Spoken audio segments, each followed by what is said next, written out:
8radio.com.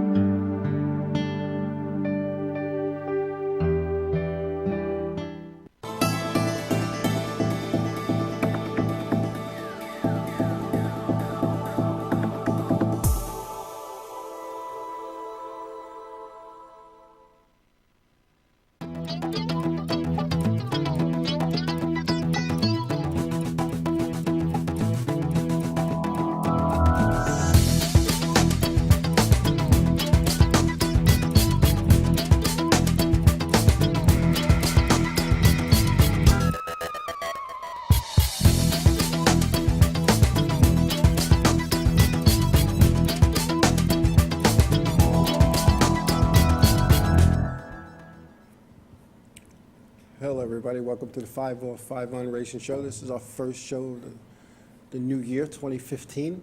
Hope everybody had a nice New Year's and a nice holiday season as well. It's hard to believe it's the middle of January already, and getting close to Speed Weeks. That'll be here before you know it. Another month with Speed Weeks will be starting up. We'll talk about that in a little bit. But yeah, Happy New Year. Hope everybody got what you were hoping for, and your New Year's resolutions. I hope you're still following them. It's funny. Many years ago, I made a New Year's resolution that I kept. I actually kept all these years. I'm going to say it's close to 25 years. 25 years ago, I made a New Year's resolution that I kept. And that resolution was, I'm not making any New Year's resolutions. And I've kept it all these years. So, maybe I should make New Year's resolutions. I don't know. But anyway, welcome and Happy New Year to everybody. I hope everything's going good for everybody. Anyway, Speed Weeks. Speed Weeks is quickly coming upon us. And that's one of the things that after the holiday season, that you know that Speed Weeks is going to be here before you know it. We're going into, at the New Smyrna, the World Series of Asphalt Stock Car Racing, 9 nights of racing. And then, of course, you have the activities at Daytona with the Cup cars nationwide. Oh, no, I'm sorry, Infinity cars, the Campbell Truck Series, and the 24 hours. And that's, like I said, it's coming up really quick. Now, qualifying for the Cup cars, qualifying for the Cup cars will be Sunday. That'll be February 15th. And this really only sets the front row, pole and outside pole. So and then they have the Budweiser Duel. That'll be Thursday the 19th to set the rest of the field. Teams can either use their qualifying speed or the dual finish for their starting position. And to me, it's a little bit confusing, but all right, it's worked all these years. And but the Daytona pole qualifying, what they're going to do with that is they're going to go with the knockout style group format that was used in 2014 in every event except for the Daytona 500. So through qualifying and practice speeds and all that kind of good stuff. So that'll be how they're going to determine the positions. The Campbell Truck Series, they're going to run Friday night, and the Xfinity debut will be Saturday, and of course again with the Cup cars on Sunday with the Daytona 500. The Rolex 24 will be on the 24th and 25th, and that'll be that weekend as well, and it'll be all good. So I have gone to probably, I'm thinking 20 Daytona 500 Speed Weeks editions, I guess you could say, over the years. Only missing a couple over the last couple of years for whatever reason. And I'm not sure about this year yet. But it's funny, and maybe it's not funny, but the cost for this event, it's so crazy. I stopped renewing my package a few years ago, and I had decent seats for Thursday and Friday and Saturday, and I had awesome seats for the Cup race. I was in what they call the Sprint Tower at the start-finish line, 2 rows below the skyboxes, so you could see the whole place. But my package got cost prohibitive. It was like $1,400. And the other problem we have there, and I have a place there, I have a timeshare I could use, but the hotels jack up the prices. And I know I talked about this, I think, before, but I want to remind people again, because I think this is insane. In the local chamber of commerce, I really think needs to do something about this. The one year I didn't stay with family or at my place because it was too far, was I stayed at a Days Inn. I got there in time for the shootout, which is the weekend prior to all the races. And I got there for the shootout. So that Friday night, Saturday night, Sunday night, Monday night, and Tuesday night, it was $79 a night at a little Days Inn, blocks from the Speedway, blocks. Just on the corner of I-95 and International Speedway Boulevard. The Wednesday night rate went up to like $279. The Thursday, Friday, Saturday rate went up to $400. It's the same room. The same room.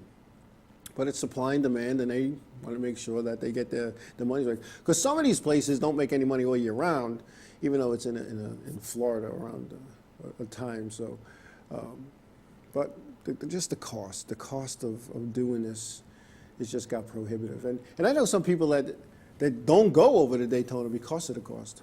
You know, they spend a lot of time at Volusia for the dirt races and New Smyrna for the World Series of Asphalt stock car racing. So now the World Series. The World Series starts Friday, February 13th, the day before Valentine's. And the K&M Pro Series will be there on Sunday the 15th.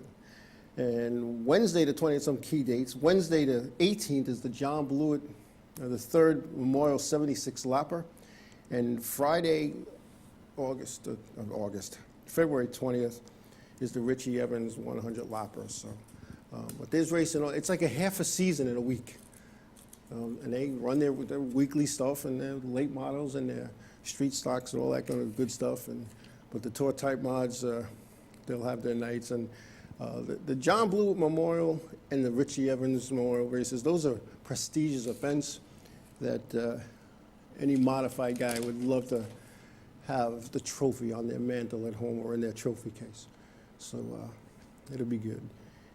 Sometimes it's funny, you go to New Smyrna, sometimes you're freezing, it's cold, it's in the 30s, and all day it's in the 80s and the 90s. And then the fog sometimes. There was a night the fog rolled in off of New Smyrna Beach there, and the fog rolled in, and from the backstretch, you couldn't see the front stretch grandstands, and from the front stretch grandstands, you couldn't see the backstretch track at all. But then once the cars got rolling, it was kind of funny that the fog just kind of lifted. But it was all good. But anyway, Speed Weeks, it's a fun time.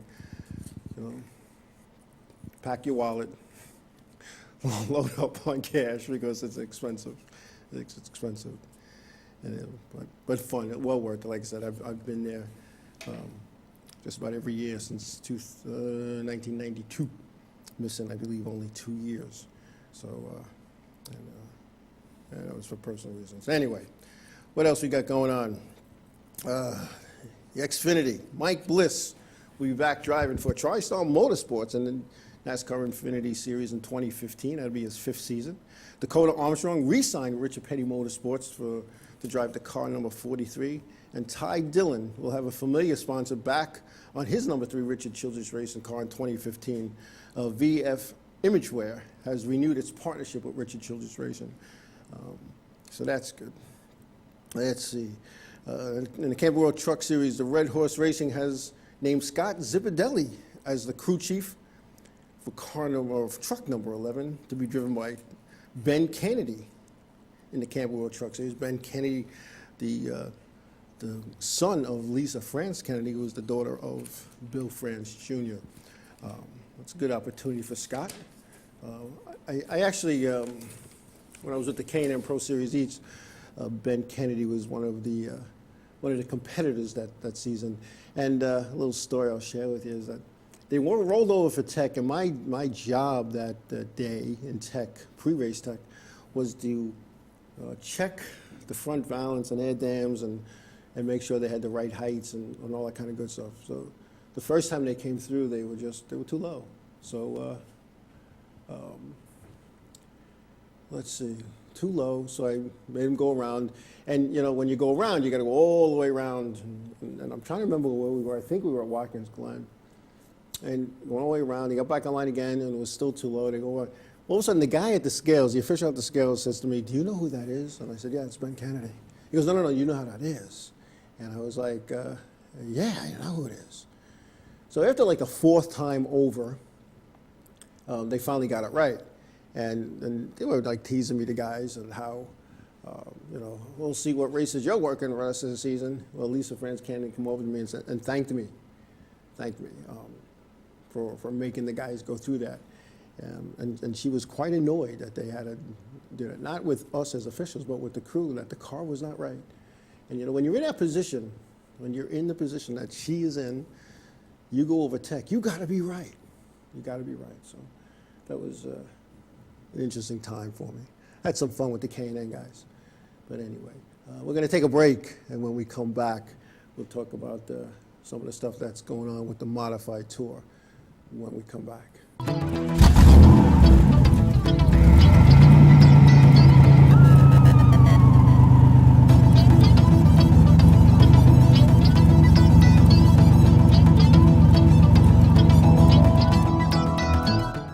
Hey, this is Chris Les Jake, and if InRavio.com spots you at an event wearing this bracelet, they will give you $100. The world of advertising has changed. Radio, TV, and newspaper revenues have declined drastically. Why? Because businesses have realized that advertising return on investment isn't what it used to be. So what can we do about it? Well, that's easy. Advertise online. Own a local restaurant, real estate agency, or even a national retail chain? Whatever your business, InRavio can get your message out there, and we can do it at a fraction of the cost. Call today and see the difference for yourself. This isn't TV. This isn't radio. This is InRavio.com.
InRavio.com wants you. InRavio provides the best in TV, film, post-production, and so much more. And we're growing.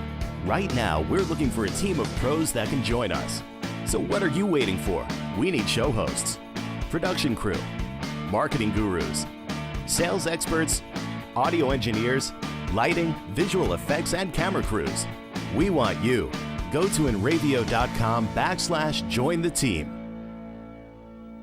For over 60 years, Hansen Carpet has put the customer first, providing only the finest quality products and service. And Hansen Carpet is so much more than just carpet. We also carry a wide selection of window blinds and shades, and our licensed and insured technicians can service any of your flooring or window covering needs. Browse our huge selection of laminate, carpet, linoleum, vinyl, and tile. Stop by our showroom today or visit HansenCarpet.com. No matter what your project, Hansen Carpet has got you covered.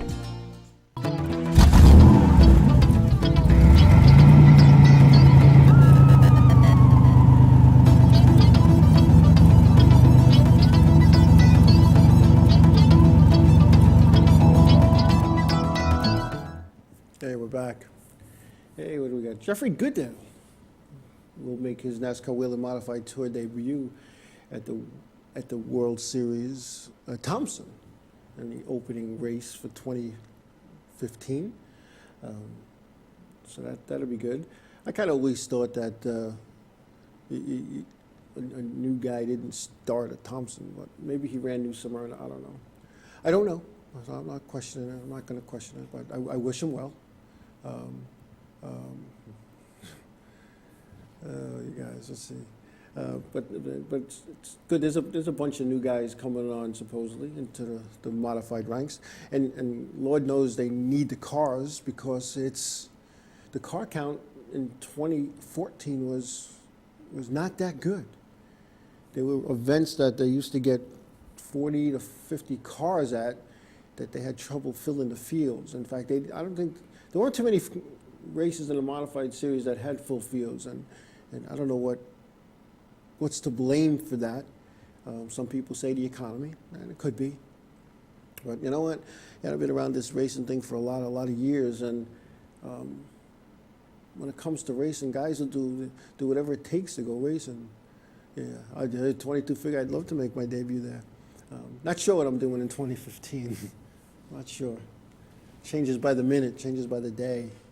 You know, I mean, the opportunity is still there, as Silverback will attest to. But we'll see what we do moving forward. A lot of stuff going on. But I saw, you see all these new guys, that say they're coming into the series, and Rondon Bach, a Long Island guy who's driven all kinds of stuff, is also coming into the ranks in the modified tour, which it's funny. It's funny how we'll go back to my first season as a race director on the tour, and the Long Island contingent in the tour, and I'm talking, there were 50 cars in the modified tour in 2003. We had over 60 attempt to qualify for a Long Island event back then. But like I said, when you look back on it, the Long Islanders that were involved at the time, if my memory serves me correctly, the late Tiger Tom Baldwin was one of the Long Islanders. Howie Brody from time to time. He was concentrating on his Long Island efforts, but he was around. And Glenn Tyler. And they were referred to as the Long Island Gang by the officials at the time. The Bryce hierarchy. It was the Long Island Gang. And then J.R. Bertuccio would show up and he had an opportunity. And the next thing you know, the Long Island guys started coming. Kevin Goodale, Ken Hagee, just to name a couple of the guys off the top of my head. And now when you look at the roster, of the modified tour, there's a good portion of Long Island guys that are running the series now. And they're contenders, most of them. It's not like they came into their local bull ring and decided they're going to go tour racing because they had a boatload of money, because it takes a boatload of money to go tour racing. In fact, I spoke to Eric Sanderson not too long ago, and we were talking about the cost to run a team, a competitive team on the tour. And he told me the cost for him to run his team was well over $200,000. Now, they got championships, they got wins, and they got all that kind of good stuff. And, in the year he won the championship, he said that he only made back 100 of that 200. Ed Frumke Jr., he's wants to stop short of saying that he's retired, but he's not racing on the tour anymore. And one of his reasons for that is the cost. And he said he sat back and he only ran a part-time schedule, cost him $100,000, a little over $100,000. Now, you're thinking, wow, that's a lot of money. But you know what? It's really not, because here's a guy that builds race cars for a living. So anything he trashes or bends up or breaks, he's not going to the chassis guy and paying for it. He's fixing it himself. So it's gotten costly, and the travel has gotten costly. And I understand Dave Sapienza, to another Long Islander, is also going tour racing. He's had some success and some fun in some of the modified events. competitive group of guys that he's with. Yeah, I'm thinking before you know it, more than half the tour regulars are going to be Long Island guys. And what does that tell you? You know, and I've always said this. You know, if you could run a fifth of a mile, quarter of a mile racetrack and drive it off the racetrack at the end of the day, you know, you've done well. And some of these guys have done that. And yes, 22 figure eight. Junior Johnson said that. You know, somebody asked him, somebody said, you know, Junior, how do you make $1 million in racing? And he started, and I think this was the exact quote, you know, how do you make $1 million in racing? He said, well, you got to start with $2 million to end up with $1 million. Because it's an expensive business, hobby, whatever you want to call it.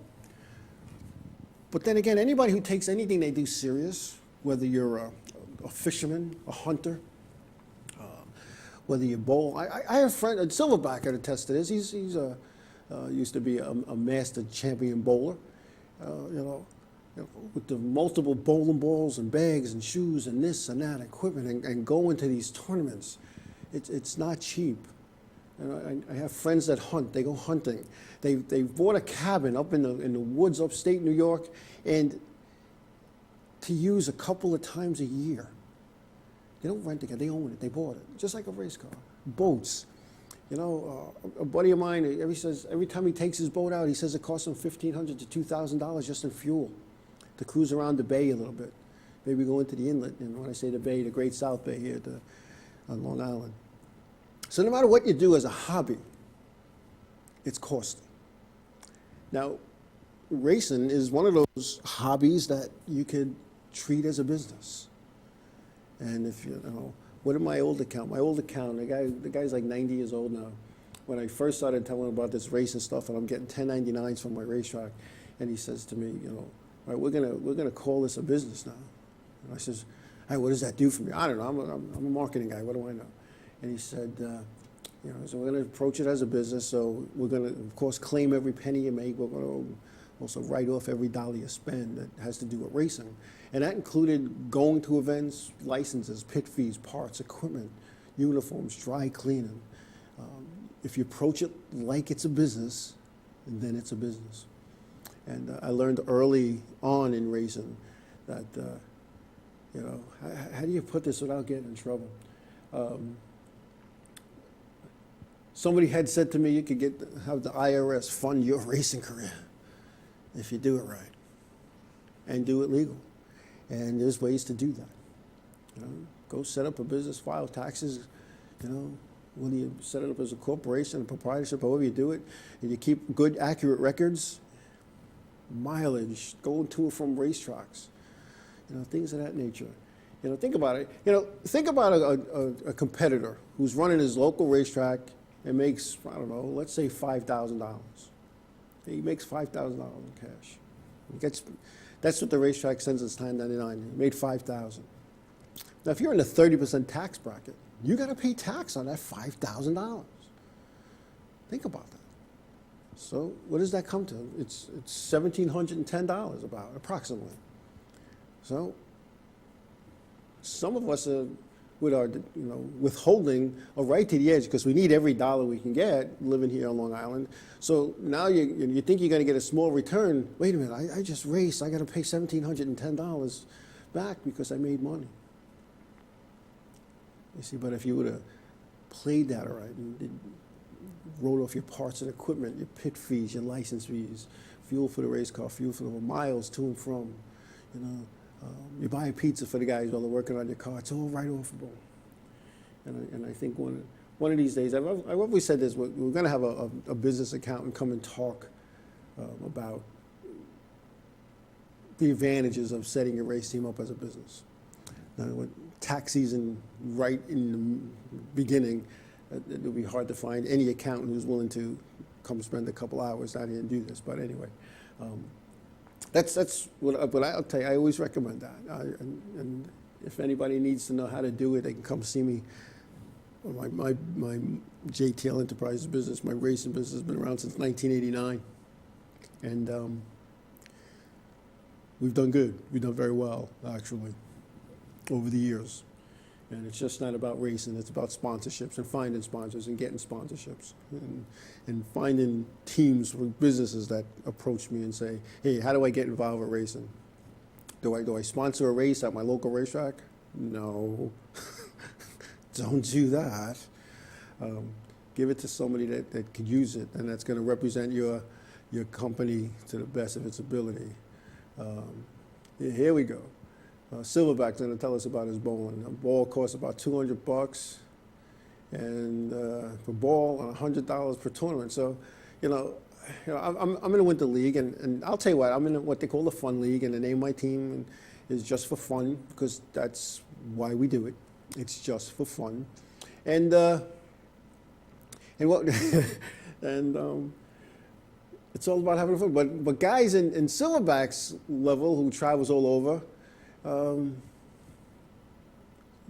That's what it cost, and well, when I say 22 figure a couple of hours is this prep time. A lot of people think I just get in my car and I come to the studio and I come down and I wave to the control room. I'm here and I just want I'm on my computer looking stuff up, talking to people, and I wouldn't just have this accountant come down. We'd have to have a meeting prior. This is what we're going to talk about. This is what we're going to do. So we're all on the same page and.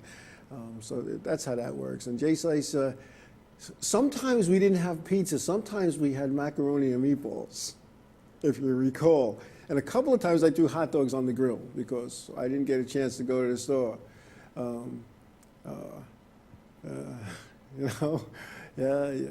It's. But that's what we do. It's a group meeting expense when you feed your crew. And it's all good, but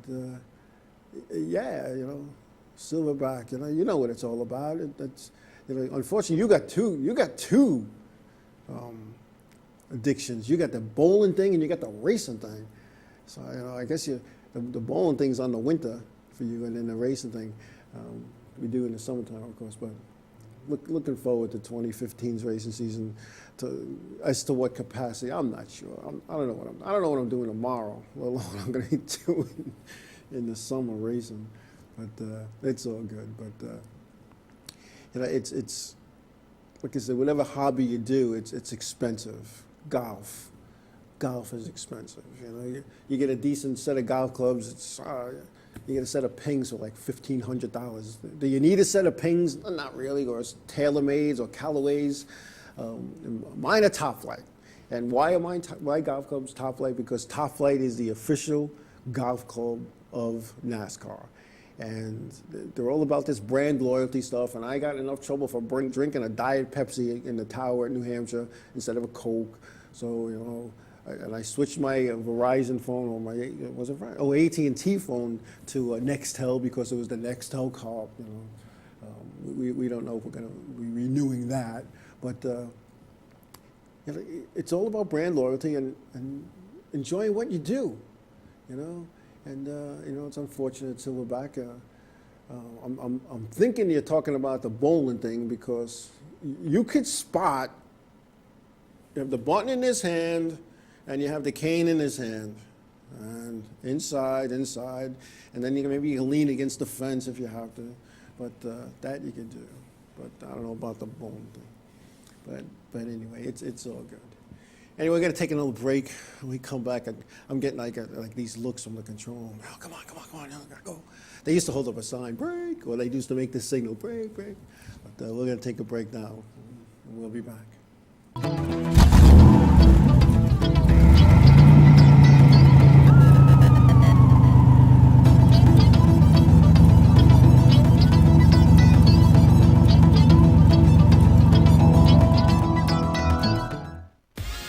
Guys, we're Scared No Fair, and we're here with Enravio.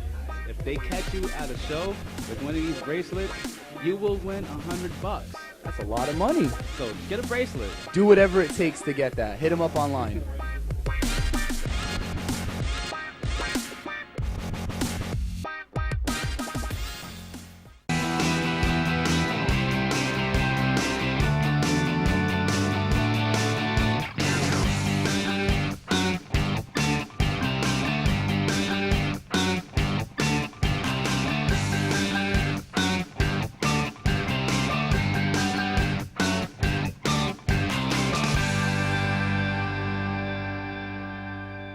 The world of advertising has changed. Radio, TV, and newspaper revenues have declined drastically. Why? Because businesses have realized that advertising return on investment isn't what it used to be. So what can we do about it? Well, that's easy. Advertise online. Own a local restaurant, real estate agency, or even a national retail chain? Whatever your business, InRavio can get your message out there, and we can do it at a fraction of the cost. Call today and see the difference for yourself. This isn't TV. This isn't radio. This is InRavio.com.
Hey, I'm Raul Panther. And I'm Commander B. Hawkins. And I'm Rich Willie. We're some of the proto men. If we see you without this bracelet, you get punched in the But if you have this bracelet from InRavio.com, you can win $100. Put one of these on, or else. For over 60 years, Hanson Carpet has put the customer first, providing only the finest quality products and service. And Hanson Carpet is so much more than just carpet. We also carry a wide selection of window blinds and shades, and our licensed and insured technicians can service any of your flooring or window covering needs. Browse our huge selection of laminate, carpet, linoleum, vinyl, and tile. Stop by our showroom today or visit HansonCarpet.com. No matter what your project, Hanson Carpet has got you covered.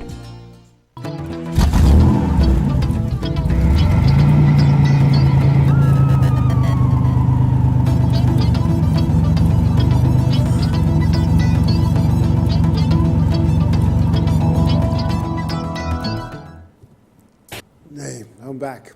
Hey, it's funny. I got a call the other day from a car owner here from Long Island who has a figure eight stock car who he wants me to drive. You know, to drive for him in 2015. You know, figure eight ranks, and I've thought about it and thought about it. And the same guy that approached me last year, and I thought about it and thought about it. And then, you know, I was excited. I was like, you know what, because that's fun, and you can make some money figure eight racing, believe it or not. And that Jay Slice will atone to. I think when his brother drove for me, the first night we ran and had a decent finish. We made more money in that first race with the figure eight car than we made all the previous 2 seasons with the blunderbuss combined. So you know, it's a money-making venture. But I know the reason why this guy wants me to drive for him, and this is what happens. This is what happens. See, you know, nobody gives you nothing for nothing. I mean, they do, but there's always a ulterior motive, and this guy needs a motor, and a very prominent engine builder here on Long Island has always told me. Yeah, something like that. Has always told me if I ever needed a motor, he's got one for me. You know, he'll work it out. All right. Thank you, Jay Slice. And so I know this guy needs a motor, and he wants to drive his race car because I technically could come with a motor. Now, once I realized that, you know, let's see, I go get this motor, we put it in the race car, and the first night out, we do okay, because I'm just going to cruise around, you know, I'm not looking to win right away. I got to get the feel of this thing again. It's been a lot of years. It's been 19 years since I've competitively drove a figure eight car. So here I am, I'm going to be in this car. Now let's say, you know, that first night, so we finish in mid-pack. All right, it's all good. Go to the payoff window, collect $150, whatever, $200. And And then during the week, he's talking to people, and I go, oh, you got to get him out of your car, and then I'm out. Now, I'm not in no position to take a motor out of a race car. I wouldn't even know where to start. Let them go take it out. So it could be an ugly situation. So I don't know. And I'd have the guy sign a contract, but I don't think he could read it right. So, and I'm not being mean. I'm being honest. There's a fine line, you know. And no, you know, 22 figure. I learned my lesson, man. You know, I'm telling you, I learned driving a truck enduro that, you know what, just you gotta stay on the lead lap and towards the end go for it. You know, here I started 30th in a truck race, finished like 5th or 6th. It was just, you know, yeah, I picked, I didn't try to pass the guy all at once. I caught a rear fender, and I got my nose to his door, then we were side by side, and I kind of just gave him a little one of those and go by, you know. You know, I didn't like bash people out of the way like I used to in the older days. Because, you know, I'm getting too old for that stuff, getting too old, and you know, I'm not good at putting it back together anymore. You know, I'm not good at putting it back together. And, you know, I don't have those big dollar sponsors I used to have. You know, I just go get a new one. You know, oh, we bent the clip, let's just go get a new one, you know. Bring it over to Meads Welding and Fabrication. They'll fix it. You know, bring it over to Steve Hershey. He'll put the clip back on. You know, S&H Welding. You know, my buddies. Steve Hershey, he had my car, my race car was in Steve Hershey's shop. One was of my own back in the mid-90s. You know, it was a good thing, I guess, you know, because I trashed the car up on Saturday night. I get on a plane Sunday and go to work and come back, you know, Thursday night or Friday morning, go to Steve Hershey's. It was all fixed, and bring it back to my place and load up and go racing. But, you know, and Jay Slice, you know, you hit the nail right. To finish first you have to finish. And, you know, I never took my own advice racing. I had a couple of rookies, as you know, drive for me. And when I say rookies, they were rookies. And one of the things I would say to them is, you know, before we're going to go racing, you know, I need you to stay with the cars in practice. And in most cases, my two true rookies did that. And now the goal wasn't, and we set goals. And tonight this is what we're going to do. You're going to race, and once you get lapped, I want you to pull in the infield. Because now our next goal is to stay on the lead lap for a race, you know, for even a heat race. If you can't stay on the lead lap in a 10-lap heat race, you're not ready to go race a 30-lap or a 20-lap feature. So both of my rookie drivers were able to do that right from the get-go, stay on the lead lap in the heat race. Now the goal was to stay on the lead lap in a feature event. Then the goal was to pass a car. And my guy Randy, you know, when he drove me, that guy didn't pass one car the whole season. Not one car the whole season. The lap cars that were like, you know, cruising around the infield just to get laps. He didn't pass one car all season. But that's why he only drove for me for one season. Yeah, you know, I don't know. It's you gotta be in it. You gotta take baby steps, you know. And it's funny. My best ever figure eight finish, best ever. I think I finished like 4th or 5th a couple of times, and the way that happened, and I'm going to tell you this is the God's honest truth. The one time I had no power steering, so I was just holding on. I wasn't racing nobody. I was just cruising along, and 22 figure eight, I tell you. You know, you're going down the straightaway, and then you do this, and you turn the wheel, and you're holding it because it's really hard to turn without power steering. Then you kind of, as you're going through the turn, you let it slip in your hand, then you grab it, then you get this way to the other turn, and you pull it down, and you let it slide. Now, by the end of the race, your arms are on fire, your muscles hurt, and when you get it, and you try to put your arms on your side, they just float up automatically because they hurt. And I go to the finish. They announce something about, figure eight finish now post. And I go up there and look. I'm like, how did I finish fifth? I'm just riding around. You know, yeah. There was a lot of crashes and stuff. You know. And another time, I had a fuel line broken, and you know, I go into the far turn where you made the left. The fuel line would just kinkle. It would bend a little bit. And all the fuel wasn't going in. and the car was going, it didn't want to go. And then I get to the other corner, and it was fine. And I get there, and I said, let me just stay out of the way. I think I finished sixth that night. It's just one of those things, and it's just one of those things. Anytime I was trying for wins, I usually bounced off the 22 or the 19 or somebody, and they weren't happy with me. The 58, the late Kenny, him and I had more battles over who trying to win races on lap one. But that's what you have to do. You got to take it nice, slow, and easy.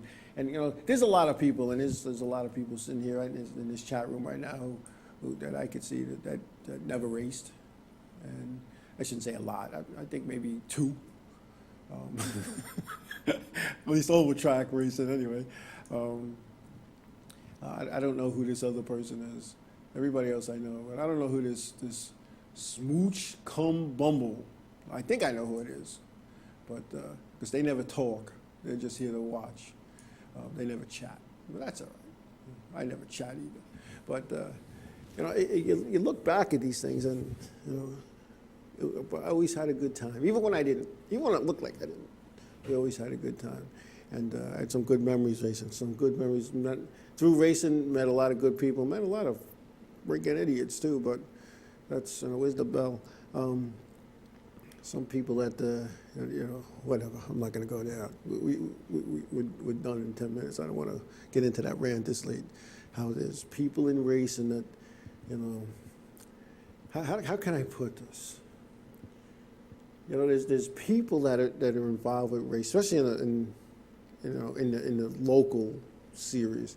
And I've been to a lot of local tracks and been involved with a lot of local teams over the years. And I don't see this in the touring series, and I don't see this in the big time. Maybe it is to a different degree, but nobody. How do I put this? As long as you have something they need, you're good to go. Oh, okay, yeah, we did. I don't know why I started late 22 figure, because I was here, I think, on time, but I was upstairs in an impromptu meeting, and my control room guys, he was trying to get something done, and then sometimes it's just slow to fire this machine up sometimes, And there's a lot of buttons and switches you got to push to make the. I said before, there's more that I don't just get in my car and drive here and walk through the door, wave, look pretty, and sit down and okay, I'm ready. There's stuff that goes involved with making this happen, and there are some people that see the work that I try to do to make this happen.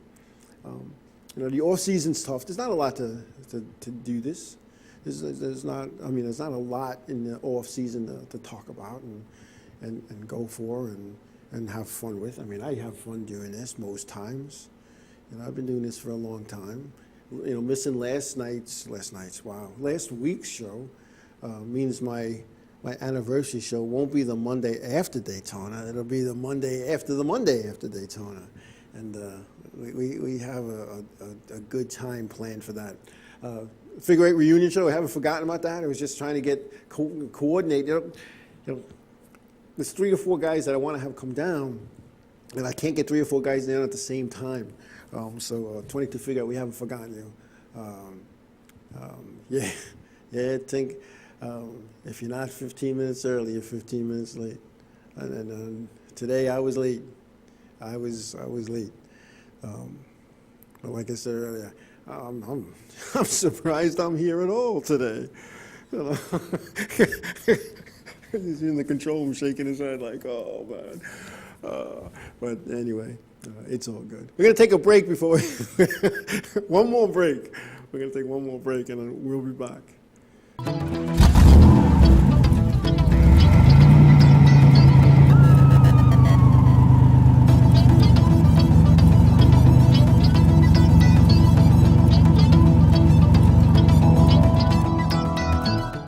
For over over 60 years, Hanson Carpet has put the customer first, providing only the finest quality products and service. And Hanson Carpet is so much more than just carpet. We also carry a wide selection of window blinds and shades, and our licensed and insured technicians can service any of your flooring or window covering needs. Browse our huge selection of laminate, carpet, linoleum, vinyl, and tile. Stop by our showroom today or visit HansonCarpet.com. No matter what your project, Hanson Carpet has got you covered.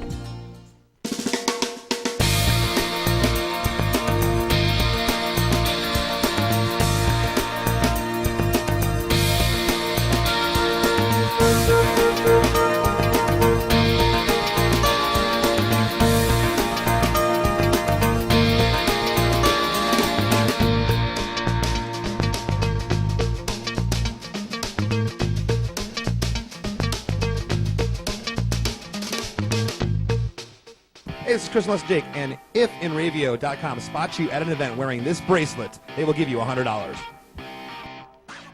The world of advertising has changed. Radio, TV, and newspaper revenues have declined drastically. Why? Because businesses have realized that advertising return on investment isn't what it used to be. So what can we do about it? Well, that's easy. Advertise online. Own a local restaurant, real estate agency, or even a national retail chain? Whatever your business, InRavio can get your message out there, and we can do it at a fraction of the cost. Call today and see the difference for yourself. This isn't TV. This isn't radio. This is InRavio.com.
Hey, we're back.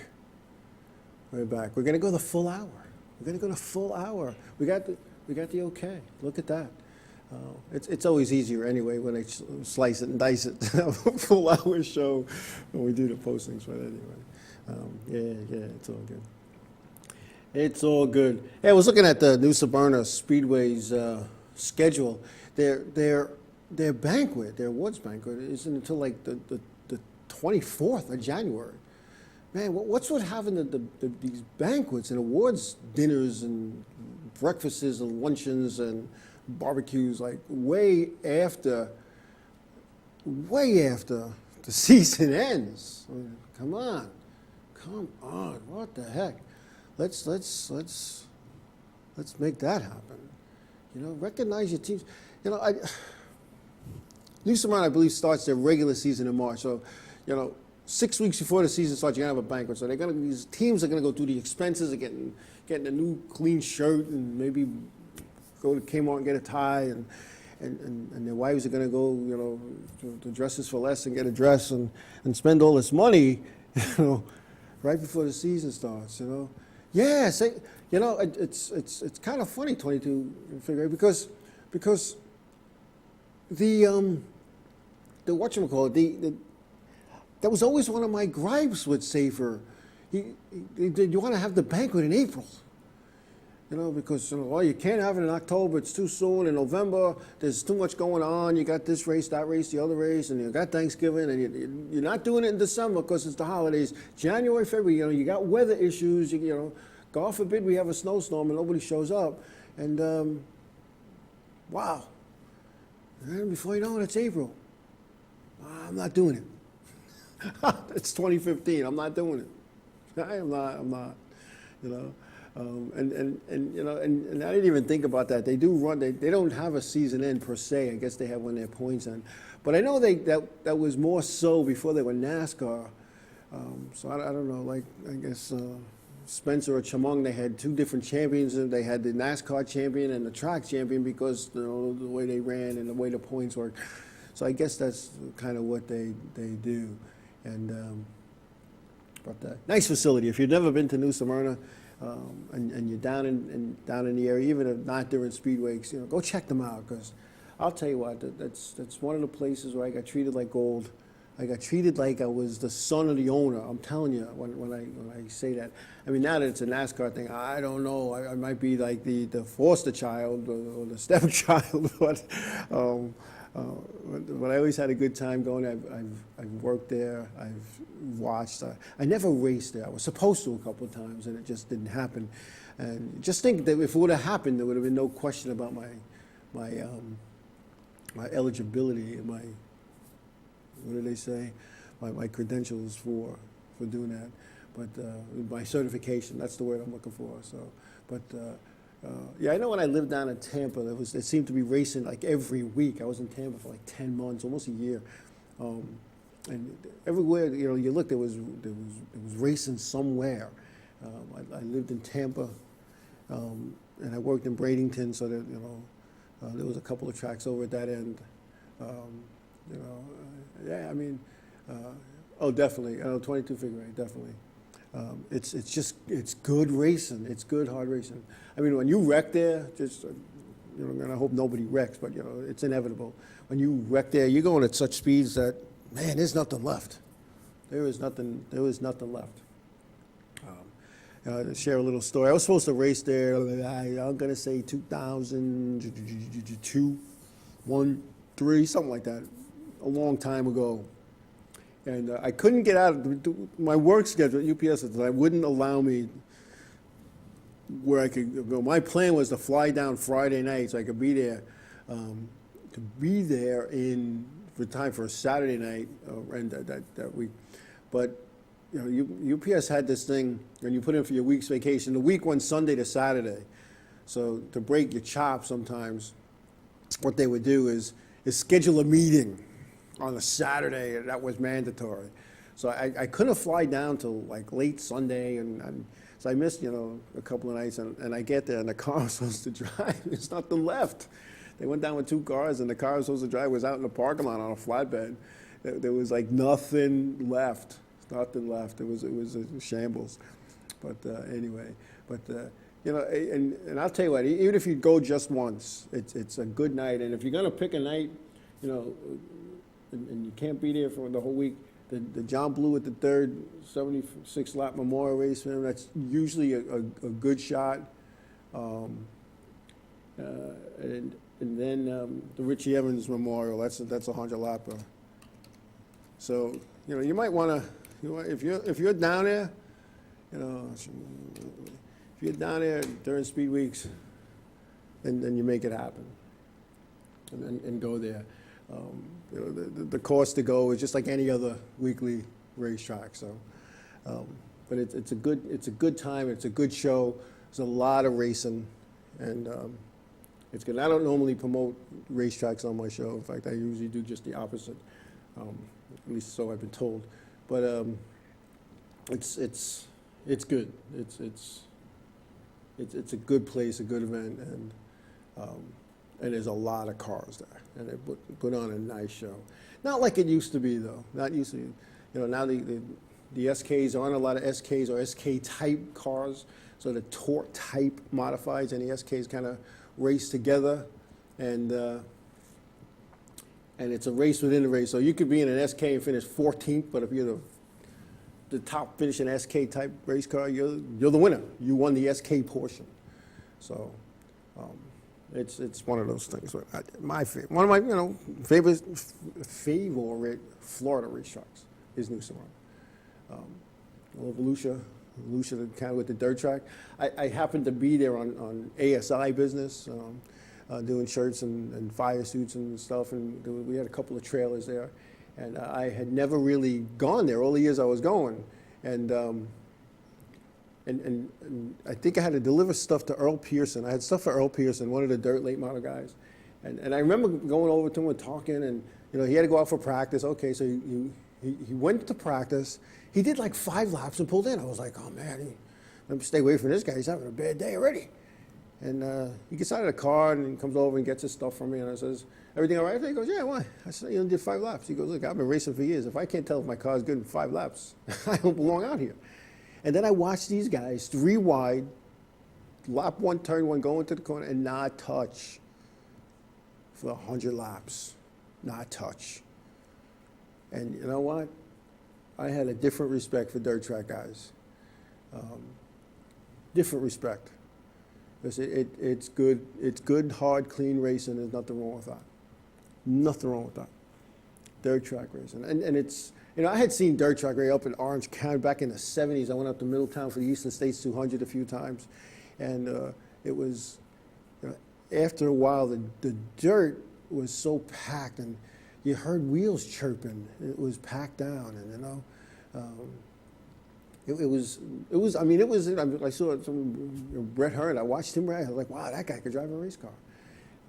There was quite a few others back in it, but yeah, I went up there a few times and with the old gang. I used to go with the old Ron Conkema gang, the late Mike Dentrone, Luigi Terrapicchio, Joe Halacki, and some of the crew members and the wives. We'd head up there, and I can remember heading up there, and I was driving Joe Halacki's old '55 Chevy, 3-speed on the column, because he was driving the camper. He was towing the camper with the truck. So, some good memories there. Some good memories. I'll be headed to Atlantic City at the end of the month for the indoor races with the American 3/4 Midget Racing Association, the Champ Carts and the Bandoleros. No, not the Bandoleros. What are they called? Slingshots. That's always a fun time. We've been going to that since the 70s, too. Yeah, 22 for you could have been the second generation of Ron Conkema gang, and then you moved there, and you're not, unfortunately. But yeah, it's. I'll tell you what, to watch the indoor races. I've seen them at Atlantic City. I've seen them at the Dunk Center in Providence. Never went to. I didn't go to the Trenton one, but I'll tell you what, you got to be good. You got to be good, and it's tight, it's quick, it's man, oh man, and that's somebody going there for the first time.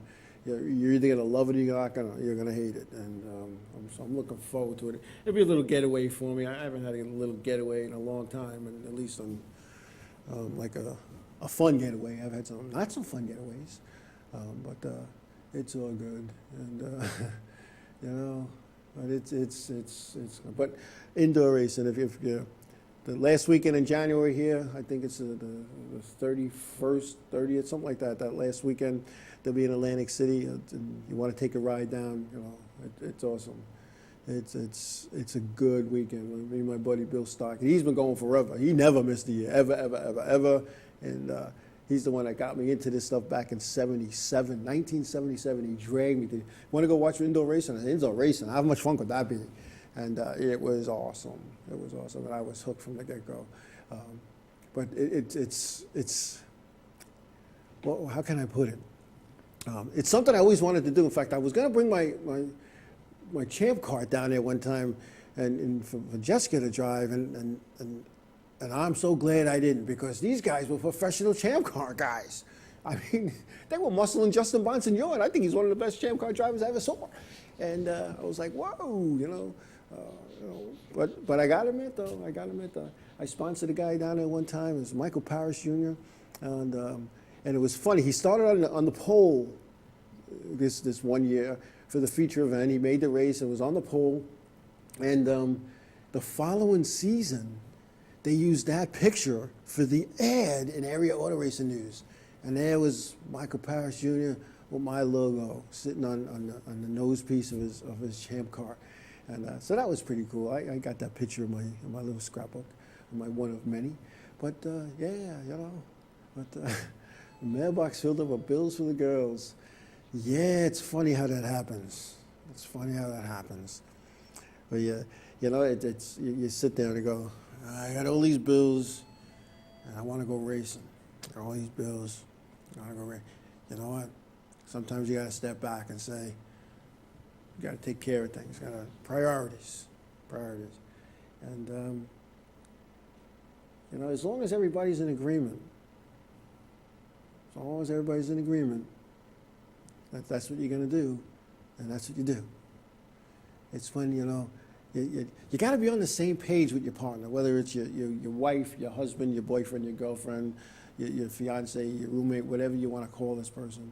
You have to be on the same page when it comes to this racing stuff, because it could add stress. It could add stress to the relationship. You know, my first wife, and as many people know, I've had more than one. We were racing. I raced and she raced. She was in that women's division thing back at Daytona Speedweek. And we ended up selling her car, and I sold the figure 8 car. And we went out to dinner one night, and she goes, listen, she goes, I know racing's fun and all that kind of stuff. She goes, why don't we do this? Why don't we remodel the house? And when the house is all done, we'll go back racing. All right, so you compromise. Sound like a plan to me. So we do the house. We start with the roof, the windows, the siding. Then we do the inside with moving interior walls and carpeting and new furniture all throughout. And then all of a sudden we get this, you know, we're done. And all of a sudden we don't go back racing. But anyway, on that note, I'm getting the little thing here that it's time to go. So I want to thank everybody for coming on tonight and chatting and sharing and all that kind of good stuff. And we'll be back next week, and we'll be on time next week, and we'll make it happen. So with that, thanks for listening, thanks for watching, thanks for viewing. See you next week. Have a good one.